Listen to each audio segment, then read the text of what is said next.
देख रहे हैं आप वैदिक टीवी। राधे राधे, मैं हूँ मेघा। आज आपको बताएंगे रामायण की कथा में रावण का अंत भगवान श्री राम के हाथों होना एक बहुत ही महत्वपूर्ण प्रसंग है। कहा जाता है माता सीता के कारण ही रावण का विनाश हुआ, लेकिन आपको पता है इस घटना के पीछे कुछ और भी था। कई पुराण और धार्मिक कथाओं के अनुसार रावण के विनाश का कारण वेदवती का श्राप था। आखिर ये कौन थी वेदवती, चलिए जान लेते हैं। वीडियो अगर अच्छा लगे तो कमेंट बॉक्स में ज़रूर बताएं, दोस्तों में शेयर करें। धार्मिक कथाओं के अनुसार वेदवती देवी लक्ष्मी का ही एक स्वरूप मानी जाती हैं। उन्हें माता सीता का पूर्व जन्म भी बताया जाता है। कहा जाता है वेदवती ब्रह्मर्षि कुशध्वज की पुत्री थी, जो देवगुरु बृहस्पति के पुत्र माने जाते हैं।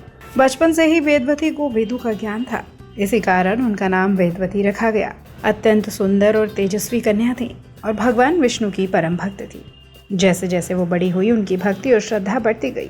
उन्होंने संकल्प लिया कि वो भगवान विष्णु को अपने पति के रूप में प्राप्त करेंगी। इसी को पूरा करने के लिए उन्होंने कठोर तपस्या करी। एक दिन जब वेदवती वन में तपस्या कर रही थी, तब लंका का राजा वहां से गुजर रहा था। वेदवती की सुंदरता देखकर वो मोहित हो गया और उनसे विवाह का प्रस्ताव रखा और रावण के प्रस्ताव को अस्वीकार कर दिया। इस अपमान से क्रोधित होकर रावण ने उनके साथ दुर्व्यवहार करने की कोशिश की और उनके केश पकड़कर उन्हें जबरदस्ती ले जाने लगा। रावण के इस काम से क्रोधित होकर वेदवती ने अपने केश काट दिए और उसे श्राप दिया, एक दिन वही उसके विनाश का कारण बनेगी। अपनी पवित्रता की रक्षा के लिए वेदवती ने उसी क्षण अग्नि में प्रवेश कर आत्मदाह कर लिया। धार्मिक मान्यताओं के अनुसार वेदवती का श्राप व्यर्थ नहीं गया, इसलिए अगले जन्म में उन्होंने मिथिला के राजा जनक की पुत्री सीता के रूप में जन्म लिया।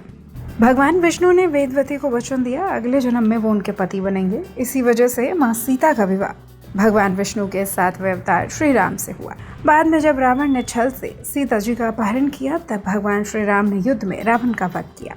इस प्रकार वेदवती द्वारा दिया गया श्राप अंततः सीता माँ के रूप में पूरा हुआ। वेदवती की ये कहानी हमें संदेश देती है, अधर्म और अहंकार का अंत निश्चित है। रामायण की ये कथा केवल एक पौराणिक प्रसंग नहीं, बल्कि जीवन में धैर्य, श्रद्धा और धर्म के महत्व को समझाती है। ये जानकारी आप तक विभिन्न आलेखों द्वारा दी गई है। वीडियो में बताई गई बातों की सत्यता की पुष्टि वैदिक टीवी नहीं करता। फिर मिलेंगे एक नई जानकारी के साथ। अभी के लिए इतना ही। राधे राधे।